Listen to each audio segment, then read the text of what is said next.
नमस्कार दोस्तों, एक बार फिर से आपका स्वागत है target with Goswami YouTube channel में। मैं सुनील गोस्वामी आशा करता हूँ आप सब अच्छे होंगे, कुशल मंगल होंगे और घर पर लगातार है जो अपना स्टडी का अध्ययन कर रहे होंगे और अपने हेल्थ का भी अच्छे से ध्यान रख रहे होंगे। पॉलिटी की सीरीज हमने एनसीईआरटी पैटर्न पर आधारित बुक से स्टार्ट की थी। अभी तक उसमें हम 4 लेक्चर हैं वो कंप्लीट कर चुके हैं। तो वो वीडियोज़ आपने नहीं देखे हैं तो डिस्क्रिप्शन में लिंक दिया हुआ है या फिर आप प्ले लिस्ट में जाके देख सकते हैं। NCERT polity bye Goswami sir नाम से प्ले लिस्ट क्रिएट की गई है, तो उनसे भी आप इसको जो है देख सकते हैं। जल्दी एक कंप्लीट कोर्स आपको जो है यहीं पर इसी यूट्यूब चैनल पे आपको फ्री में सारे के सारे, इसमें 16 चैप्टर हैं इसके अंदर, और ये बुक भी आप ले सकते हैं रिवीजन के हिसाब से। मैं ये नहीं कहूँगा कि इससे आपका सारी चीज़ें कवर हो जाएंगी, लेकिन रिवीजन बहुत अच्छी हो जाएगी। यदि आप किसी भी सी या डी ग्रेड एग्ज़ाम की तैयारी कर रही हैं तो आपको जो है आपने लुसेंट पढ़ी होगी तो उसकी आपकी ये प्रैक्टिस हो जाएगी।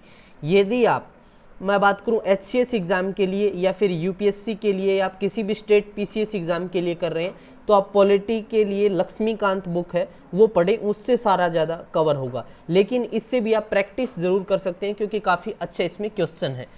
तो इसके अंदर हम जो चैप्टर नंबर 4 है नागरिकता, उसमें कुछ ज़्यादा क्वेश्चन नहीं है उसको, और चैप्टर नंबर 5 मूल अधिकार, इन दोनों को जो है 2 लेक्चर में इसको कवर करेंगे। तो ये लेक्चर नंबर 5 है। चलिए करते हैं शुरुआत अच्छे से इस मोटिवेशन के साथ। अवसर की प्रतीक्षा में मत बैठो, आज का अवसर ही सर्वोत्तम है। बहुत सारे लोग अभी नेगेटिव हो रहे हैं कि कोरोना चल रहा है कोरोना, लेकिन किसी भी टाइम को ऐसे ना समझो। ये बुरा वक्त है मानता हूँ, निकल जाएगा कुछ टाइम के बाद, लेकिन आपकी तैयारी के लिए एक अच्छा वक्त भी है। आपके पास बहुत सारा टाइम है और इसको आप अच्छे से जो इस टाइम का यूटिलाइज कीजिए और अच्छे से तैयारी कीजिए। फर्स्ट क्वेश्चन आपकी स्क्रीन पे है, संविधान का कौन सा भाग, पार्ट की बात हो रही है यहाँ पे, नागरिकता से संबंधित है। भाग की बात हो रही है, नागरिकता सिटीजनशिप से संबंधित है, रिलेटेड है। तो भाग 2, भाग 3, भाग 4 या भाग 5? तो राइट कौन सा होगा? भाग 2। ठीक है, भाग 2 किससे संबंधित है? सिटीजनशिप से संबंधित है। आर्टिकल की बात करूं, अनुच्छेद की बात करूं, देखिए भाग 2 में और आर्टिकल 5 से लेकर 11 तक, 5 से 11 तक नागरिकता सिटीजनशिप का उल्लेख है। ठीक है, समझ गए आप। और नागरिकता लोकतंत्र, हम बात करें जो हमारा लोकतांत्रिक देश है, लोकतंत्रात्मक राज्य व्यवस्था के अपरिहार्य को कानूनी स्वरूप प्रदान करता है, इनस्केपेबल। ठीक है, अपरिहार्य क्या होता है? इनस्केपेबल। तो सिटीजनशिप के बारे में जितने भी इंपॉर्टेंट क्वेश्चन होंगे सारे के सारे हम इसमें डिस्कस करने वाले हैं। और 5 से 11 तक नागरिकता के बारे में इसमें जो बताया गया है, भारत में ब्रिटेन के समान एकल नागरिकता है। ठीक है, एकल नागरिकता, दोहरी नागरिकता नहीं है। कुछ अमेंडमेंट हुए हैं वो बताएंगे, जो विदेशी जैसे भारतीय होते हैं, प्रवासी होते हैं, उनके लिए अलग जो है अमेंडमेंट किए गए हैं आगे, उन पे भी हम डिस्कस करेंगे। चलिए नेक्स्ट क्वेश्चन की बात करते हैं। भारतीय संविधान निम्न में से कौन सी नागरिकता प्रदान करता है? वही क्वेश्चन आ गया ना, कौन सी करता है? दोहरी नागरिकता, जैसे अमेरिका में है तो दोहरी नागरिकता तो नहीं है हमारे। एकल नागरिकता, उपरोक्त दोनों या उपरोक्त में से कोई नहीं। तो राइट आंसर होगा आपको एकल नागरिकता। ब्रिटेन की तरह हमारे क्या है? एकल नागरिकता है। लेकिन जो विदेशी लोग हैं, प्रवासी हैं, पाकिस्तान और बांग्लादेश वालों को छोड़कर जो है हम दोहरी नागरिकता जो विदेशी हैं उनको देते हैं। ठीक है, मान के चलो कोई कनाडा में रह रहा है, ठीक है, कोई और दूसरे देशों में जो भी लोग रह रहे हैं, तो उनको जो है हम ओवरसीज जो बोलते हैं, ओवरसीज सिटीजनशिप ऑफ इंडिया के तहत उनको जो है ये नागरिकता दी जाती है। मतलब उनके आने जाने पे कोई सिस्टम रोक नहीं होती, उनको विदेशी भारतीय नागरिकता कार्ड भी बना के देते हैं। ठीक है, चलिए तो राइट होगा यहाँ पे एकल नागरिकता। भारतीय संविधान नागरिकता प्रदान करता है जन्म के आधार पे, निवास के आधार पे, देशीयकरण आधार पे, उपरोक्त सभी के आधार पे। बहुत इंपॉर्टेंट है। तो इन सभी बातें इसमें लागू होती हैं। जन्म के आधार पे भी करता है, निवास के आधार पे, देशीयकरण के आधार पे, उपरोक्त सभी आता है। ठीक है, समझ आ गया। वैसे जो है हम बात करें, जो एक्ट बनाया गया था, भारतीय नागरिकता अधिनियम जो है 1955 में जो पारित किया गया, उसके तहत जो है 5 प्रकार से जो है नागरिकता हमारे दी जाती है, ठीक है, 5 प्रकार से। एक तो बाय बर्थ दी जाती है, एक बाय डिसेंट मतलब वंश परंपरा होती है, उसके आधार पे हम देते हैं नागरिकता। इसके साथ साथ हम पंजीकरण से रजिस्ट्रेशन के आधार पे भी देते हैं। इसके साथ साथ जो हम देशीयकरण मतलब जो लोग विदेशी व्यक्ति हैं, जो वैश्यक हैं, 10 वर्ष से भारत में निवास कर रहे हैं, उनको जो प्रमाण पत्र जारी किया जाता है। और एक होता है एक्विजिशन ऑफ लैंड मतलब भूमि के अर्जन द्वारा, ठीक है। तो 5 प्रकार से नागरिकता दी जाती है। इसमें जैसे 3 तो इसमें दी हुई हैं बातें, तो उपरोक्त सभी इसमें आपका राइट होगा। भारतीय संविधान के आर्टिकल 11 के अनुसार, किसके अनुसार? अनुच्छेद 11 के अनुसार जो है संसद को नागरिकता के संबंध में विधि बनाने की शक्ति है। कौन बनाता है? पार्लियामेंट है वो शक्ति प्रदान मतलब विधि बनाने की, उसकी कानून बनाने की उनके पास पावर होती है। भारतीय नागरिकता अधिनियम आपसे पूछ ले तो 1955 आपको बताना है पारित किया गया था। इस अधिनियम में 86 में, 92 में, 2003 में, 5 में, 15 में क्या किया गया? संशोधन किया गया, मतलब कॉन्स्टिट्यूशन अमेंडमेंट हुए, अलग अलग सुधार किए गए इसमें। तो 5 प्रकार से हो गया, मैंने आपको बता ही दिया। उस आधार से जो है नागरिकता दी जाती है। अगला क्वेश्चन है, किस देश में दोहरी नागरिकता का सिद्धांत स्वीकार किया गया है? दोहरी नागरिकता का सिद्धांत स्वीकार किया गया, भारत, कनाडा, ऑस्ट्रेलिया या फिर अमेरिका। तो मैंने आपको बताया था पहले भी, अमेरिका के अंदर दोहरी नागरिकता का सिद्धांत है वो स्वीकार किया गया है, मतलब ड्यूल सिटीजनशिप, ठीक है, दोहरी नागरिकता बोलते हैं। तो अमेरिका में शासन व्यवस्था का स्वरूप संघीय है, जिसके अंतर्गत केंद्र और प्रांतों की सरकार के मध्य शक्तियों का स्पष्ट विभाजन किया गया है, मतलब उनके बीच बंटवारा किया गया है। केंद्र और जो प्रांत है उनके लोगों को अलग अलग नागरिकता जो है मतलब केंद्र एवं प्रांतों के द्वारा लोगों को अलग अलग नागरिकता प्रदान की जाती है। तो सिंपल भी ये पूछा जा सकता है कि इनमें से बताइए कहाँ दोहरी नागरिकता है, जैसे इसमें संयुक्त राज्य अमेरिका आएगा, ठीक है। निम्नलिखित में से या निम्न में से किस स्थिति में भारतीय नागरिक की नागरिकता समाप्त हो जाएगी? मतलब जो सिटीजनशिप है वो उसको जो है मतलब खत्म कर दिया जाएगा, समाप्त कर दिया जाएगा। ऐसे कौन सी कंडीशन है? परित्याग करने पर, पर्यावसन पर, वंचित किए जाने पर या उपरोक्त सभी से? तो राइट होगा इसमें उपरोक्त सभी से। देखिए किसी भी भारतीय नागरिक की नागरिकता 3 प्रकार से समाप्त होती है। एक तो किसी अन्य देश की नागरिकता, यदि मान के चलो वो यहाँ पर रह रहा है, जैसे अक्षय कुमार यहाँ रह रहा है लेकिन सिटीजनशिप उसकी दूसरे देश की है, तो यहाँ वो ना ही तो वोट डाल सकता, ना ही उस पर जो है हम बात करें जो और रूल रेगुलेशन होते हैं हमारे कॉन्स्टिट्यूशन के, उनको कोई उसमें सिस्टम नहीं होता है उनके लिए। तो जो है इस स्थिति में क्योंकि वो वोट तो डाल नहीं सकता, ठीक है। तो ये सारी चीज़ें हैं। या फिर आर्टिकल 16 जो अवसर प्रदान करता है समानता का अधिकार, वो भी उसको नहीं दिया जाएगा क्योंकि उसने किसी दूसरे देश की नागरिकता ले रखी है। नागरिकता का परित्याग करना, ठीक है, मतलब नागरिकता का परित्याग कर देगा तो समाप्त हो जाएगी। सरकार द्वारा नागरिकता से वंचित करने पर, सरकार भी क्या वंचित किए जाने, मतलब सरकार कह देगी कि इसका जो है इसकी सिटीजनशिप है वो हम खत्म करते हैं, ठीक है। तो अलग अलग मतलब 3 प्रकार से नागरिकता 5 प्रकार से दी जाती है और समाप्त वो कितने प्रकार से की जाती है? 3 प्रकार से जो है इसको समाप्त किया जाता है। क्लियर है? समझ आ गई चीजें? चलिए आगे बढ़ते हैं। नेक्स्ट क्वेश्चन है, संविधान के 26 नवंबर 1949 को अंगीकृत किए जाने के साथ संविधान के कौन से प्रावधान तुरंत लागू कर दिए गए? नागरिकता का प्रावधान, चुनाव संबंधी प्रावधान, अंतरिम संसद संबंधी प्रावधान या उपरोक्त सभी प्रावधान? तो राइट तो क्या होगा? उपरोक्त सभी होगा। भारत की संविधान की उद्देशिका पढ़ी थी ना हमने, में उल्लेख किया गया है कि 26 नवंबर 1949 को भारत के लोगों को संविधान क्या कर दिया गया? अडोप्टेड कर लिया। अंगीकृत का मतलब इंग्लिश में क्या होता है? अडोप्टेड होता है, ठीक है। अधिनियमित होता है इनेक्टेड, ठीक है, इनेक्टेड। और आतंत्रित किया गया। इस दिन नागरिकता, चुनाव, अंतरिम संसद, अस्थायी और संक्रमणकालीन आदि उपबंधों को लागू कर दिया गया। और संविधान का जो शेष पार्ट है, शेष उपबंध है, वो कब लागू हुए फिर? तो वो हुए थे 26 जनवरी 1949 50 को, मतलब कुछ पार्ट लागू कर दिया गया, कुछ को बाद में उसको प्रभावी रूप से लागू किया गया। ठीक है, अगला है भारतीय संविधान के किस भाग में नागरिकों के लिए मौलिक अधिकार। अब नागरिकता के मैंने आपको बताया था कि ज़्यादा क्वेश्चन हमारे जो है बनेंगे नहीं, लेकिन जितने क्वेश्चन इंपॉर्टेंट जो बन रहे थे हमने जो है इसमें डिस्कस कर लिए हैं। ठीक है, कुछ और चीज़ें मैं आपको बता दूंगा नागरिकता से रिलेटेड जो होगी। ठीक है, मतलब ए प्रश्न किस प्रकार से पूछा जा सकता है कि लगातार कितने वर्ष तक भारत से बाहर रहने पर सरकार द्वारा नागरिकता समाप्त कर दी जाएगी।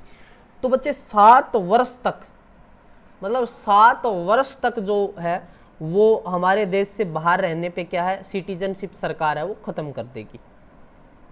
अब प्रश्न आ जाएगा किस अनुच्छेद के अंतर्गत संविधान के आरंभ होने पर नागरिकता संबंधी प्रावधान दिया गया है।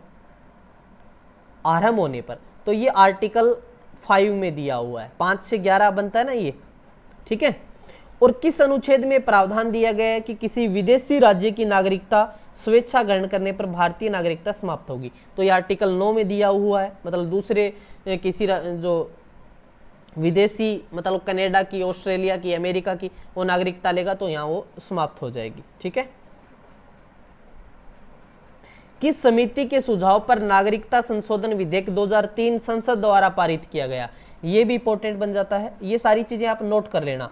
तो ये लक्ष्मी मल जो एक व्यक्ति था, लक्ष्मी मल सिंघवी, ठीक है, इसकी समिति थी। और इसके सुझाव के बाद 2003 में क्या है, इसमें क्या है, अमेंडमेंट किया गया। मैंने बताया बहुत सारे अमेंडमेंट हुए थे इसमें, तो इसमें जो है अमेंडमेंट किया गया था। अब प्रश्न आ जाएगा कि प्रवासी भारतीयों में सीमित रूप से दी जाने वाली दोहरी नागरिकता को क्या कहते हैं। तो उसको बोलते हैं OCI, मतलब overseas citizenship of India. OCI मतलब जो लोग विदेशों में रह रहे हैं उनको यहाँ की जो है नागरिकता दी जाती है, लेकिन वो समानता के अधिकार में नहीं आते, उनको वोट डालने का अधिकार नहीं है। तो ये चीज़ें आप ध्यान रखना, जैसे अक्षय कुमार हैं। चलिए, तो ये जो नागरिकता से रिलेटेड थे आई थिंक आपको क्लियर हो गया होगा। ये प्रश्न थोड़ा अलग है, ये आपके किससे संबंधित है, चैप्टर नंबर 5 मूल अधिकार से संबंधित है। चलिए इसको करते हैं हम। अब भारतीय संविधान के किस भाग में नागरिकों के मौलिक अधिकारों का उल्लेख है। मौलिक अधिकारों का जो उल्लेख है, फंडामेंटल राइट्स, इंग्लिश में मौलिक अधिकार को क्या बोलते हैं, फंडामेंटल राइट। तो बच्चे भाग 4 या फिर भाग 5 या फिर 2 या फिर 3, तो ये किस में है, भाग 3 में है ना। चलिए बहुत बढ़िया। आर्टिकल, तो अनुच्छेद कहाँ से कहाँ तक आता है इसमें, तो इसमें आता है 12 से लेके 35 तक। 12 से 35 तक जो है मौलिक अधिकारों का उल्लेख किया गया है भाग 3 में, अनुच्छेद 12 से 35 तक। ठीक है, मौलिक अधिकारों का हम बात करें कहाँ से हमने अडॉप्ट किया है इनको, तो अमेरिका के संविधान से इनको हमने लिया है। कहाँ से लिया है, अमेरिका के कॉन्स्टिट्यूशन से हमने इसको लिया है। जो अमेरिका जो अधिकार पत्र बिल ऑफ राइट्स के समान है, जो वहाँ पर बिल ऑफ राइट्स है उसके समान हमारे फंडामेंटल राइट्स हैं। ठीक है, चलिए आगे बढ़ते हैं। निम्नलिखित में से कौन सा मूल अधिकार भारतीय संविधान में नागरिकों को नहीं प्रदान किया गया। देश के किसी भी भाग में बसने का अधिकार, लिंग समानता का अधिकार, सूचना का अधिकार, शोषण के विरुद्ध अधिकार। इंपॉर्टेंट क्वेश्चन है। तो हम बात करते हैं इसमें निम्नलिखित में से कौन सा मूल अधिकार, जो फंडामेंटल जो राइट है हमारा, वो भारतीय संविधान के नागरिकों को नहीं प्रदान किया गया। तो राइट होगा इसमें सूचना का अधिकार। ठीक है, राइट टू इंफॉर्मेशन, सूचना का अधिकार मूल अधिकार के रूप में भारतीय संविधान में नागरिकों को ये प्रदान नहीं किया जाता है। ये एक विधिक अधिकार है, लीगल राइट्स है। ये क्या है, लीगल राइट है। इंग्लिश में क्या बोलेंगे हम इसको, लीगल राइट है ये। ठीक है, ध्यान रखना है आपको, लीगल राइट है ये। सूचना का अधिकार अधिनियम 2005 में आया था, आपको पता हो तो, right to information act, RTI सुना होगा ना आपने, 2005 में आई थी ना RTI। ठीक है, परिपूर्ण तरीके से 2006 में ये लागू हो गई थी। आई कब, 2005 में। ठीक है, चलिए कोई भी चीज़ की हमें इंफॉर्मेशन चाहिए तो हम RTI लगाते हैं। निम्नलिखित में से किस अनुच्छेद में समता के अधिकार का प्रावधान है?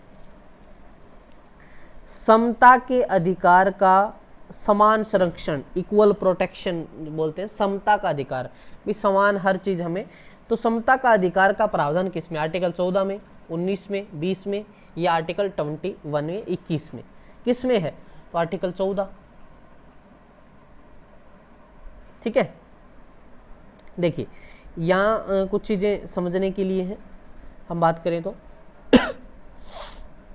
ठीक है, तो क्या है कि भारतीय संविधान के भाग 3 में, कौन से भाग में? भाग 3 में मौलिक अधिकारों का अंतर्गत समानता का अधिकार का उल्लेख भी है। अनुच्छेद 14 से 18 तक, अब कुछ बच्चे कहेंगे सर आप तो 16 बता रहे थे उस टाइम की 16 अधिकार, तो मतलब ये 14 से लेके कहाँ तक? 18 तक किया गया है। तो अब इसमें 19 नहीं है, 21 नहीं है, 20 नहीं है, तो ये 14 से लेके 18 तक इसका प्रावधान किया गया, आपको ध्यान रखना है। अनुच्छेद 14 के अनुसार क्या होता है कि राज्य के नागरिकों को इक्वेलिटी बिफोर लॉ, मतलब विधि के समक्ष समता या फिर विधियों के समान संरक्षण, इक्वल प्रोटेक्शन ऑफ लॉ से वंचित नहीं करेगा। ये चीज याद रखना है आपको। ठीक है, तो ये आर्टिकल 14 से 18 में उल्लेख मिलता है इन चीजों का, और इसमें जो है आर्टिकल 14 आएगा। ठीक है, चलिए भारतीय संविधान का कौन सा अनुच्छेद अस्पृश्यता हम बात करें का उन्मूलन करता है? आपने ये क्वेश्चन बहुत बार सुना भी होगा। ठीक है, मतलब अनटचेबिलिटी बोलते हैं ना इसको, एबोलिशन ऑफ अनटचेबिलिटी। तो भारतीय संविधान का आर्टिकल आपको पता है 17, जो अनुच्छेद 17 है आर्टिकल, ऐसे ऑप्शन मिलेंगे 14, 15, 16, 17। तो आर्टिकल जो 17 है उसमें क्या है? अस्पृश्यता का उन्मूलन है, एबोलिशन ऑफ अनटचेबिलिटी है का प्रावधान किया गया है। अस्पृश्यता के प्रयोग और उसको बढ़ावा देने, उससे संबंधित विवादों के कारण क्या होता है? उत्पन्न किसी प्रकार की डिसेबिलिटी को दंडित करने के उद्देश्य से संसद द्वारा यह अधिनियम 1955 पारित किया गया। ठीक है, अपराध है इसमें ये माना जाता है। 1976 में इसमें क्या किया गया? 1955 में तो पारित हो गया, 1976 में क्या किया गया? इसमें संशोधन किया गया कि नागरिक अधिकार संरक्षण अधिनियम 1955 जो था, जो प्रोटेक्शन ऑफ सिविल राइट्स था, उसमें क्या किया गया? इसमें कुछ संशोधन किए गए। इस चीज को भी आपको ध्यान रखना है। निम्नलिखित में से कौन सा युग्म सुमेलित नहीं है? बहुत इंपॉर्टेंट है, इसमें तो आपके बहुत सारे क्वेश्चन क्लियर होंगे। ठीक है, तो हम बात कर रहे हैं इसमें कि इसमें से ऐसा कौन सा है। देखिए समता का अधिकार तो पहला हम क्वेश्चन हम देख लेते हैं। फर्स्ट हमारा जो बात करें तो इसमें आपसे नहीं पूछा, इस बात का ध्यान रखना। आर्टिकल 14 विधि के समक्ष, तो ये तो ठीक है, विधि के समक्ष समता मैंने आपको बताया ही था, इक्वलिटी बिफोर लॉ बताया था, या फिर इक्वल प्रोटेक्शन ऑफ लॉ बताया था। 16 में अवसर की समानता, तो ये भी ठीक है, 16 वाला भी ठीक है। अनुच्छेद 17 उपाधियों का अंत, उपाधियों का अंत, तो ये गलत है भाई। और अनुच्छेद 18 सैन्य उपाधियों की अनुमति, ये भी ठीक है आपका। देखिए भारतीय संविधान के आर्टिकल 17 में किसका है? अस्पृश्यता का, अनटचेबिलिटी का अंत है, ना कि उपाधियों का। तो यहां पर आपको क्या ध्यान रखना है? अस्पृश्यता आएगा। ठीक है, का अंत का प्रावधान है।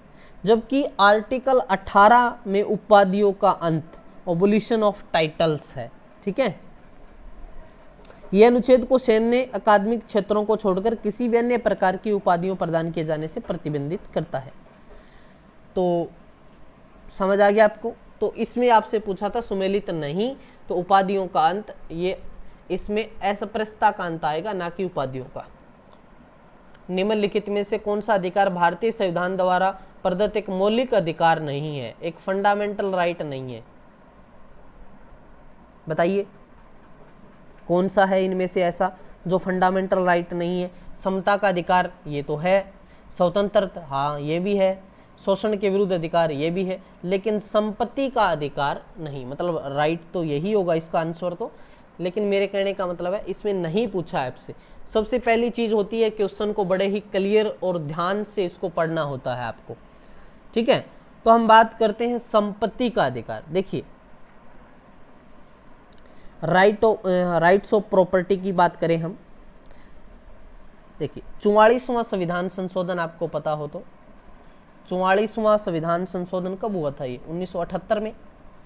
तो 1978 के द्वारा संपत्ति का अधिकार से संबंधित मौलिक अधिकार जो है की सूची से इसको हटा दिया गया था आर्टिकल 19 और आर्टिकल 31 के तहत, ठीक है। तो वर्तमान में आर्टिकल 300 के अंतर्गत इसे विधिक अधिकार बना दिया गया है। क्या बना दिया गया है? विधिक अधिकार इसको बनाया गया है, ठीक है। विधिक का मतलब होता है लीगल राइट्स, ठीक है। जैसे सूचना का अधिकार है वैसे ही इसको भी संपत्ति का क्या है? लीगल राइट्स है।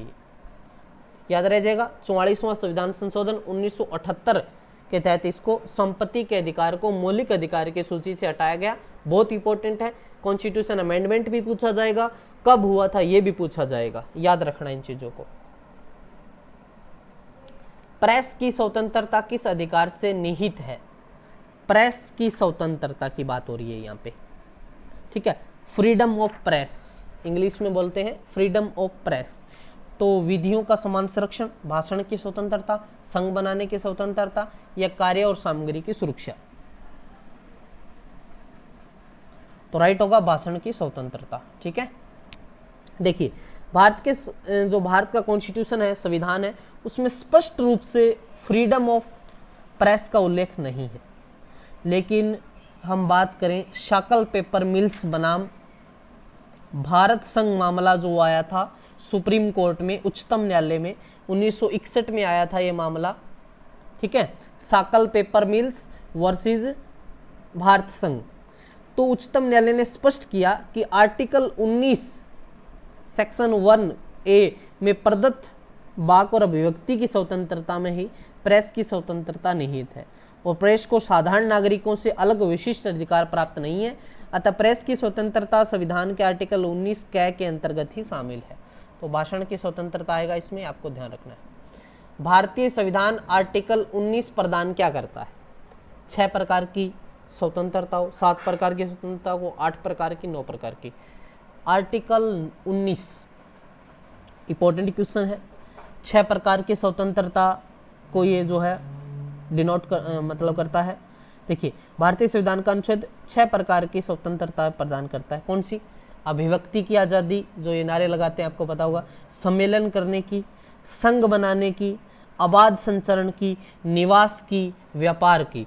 तो 6 प्रकार की स्वतंत्रता देता है हमारा कॉन्स्टिट्यूशन, आर्टिकल 19 जिसके अनुसार दी जाती है। किसी अपराध के अभियुक्त को स्वयं अपने विरुद्ध गवाही देने के लिए बाध्य नहीं किया जा सकता। भारतीय संविधान के किस अनुच्छेद में ये प्रावधान है? किसी अपराध के अभियुक्त को समय अपने विरुद्ध गवाही देने के लिए बाध्य नहीं किया जा सकता उसको, ठीक है। तो ये किस अनुच्छेद में प्रावधान है? 20(3) सेक्शन 3 में, अनुच्छेद 21, 22 या 74। इंपॉर्टेंट है ये क्वेश्चन और राइट आंसर होगा आपका ये आर्टिकल 20(3) के अनुसार, सेक्शन 3 के अनुसार।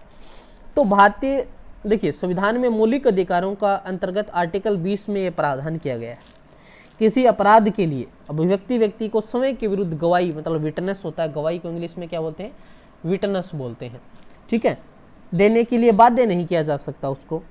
और आर्टिकल 21 में प्राण और दैहिक स्वतंत्रता का अधिकार है।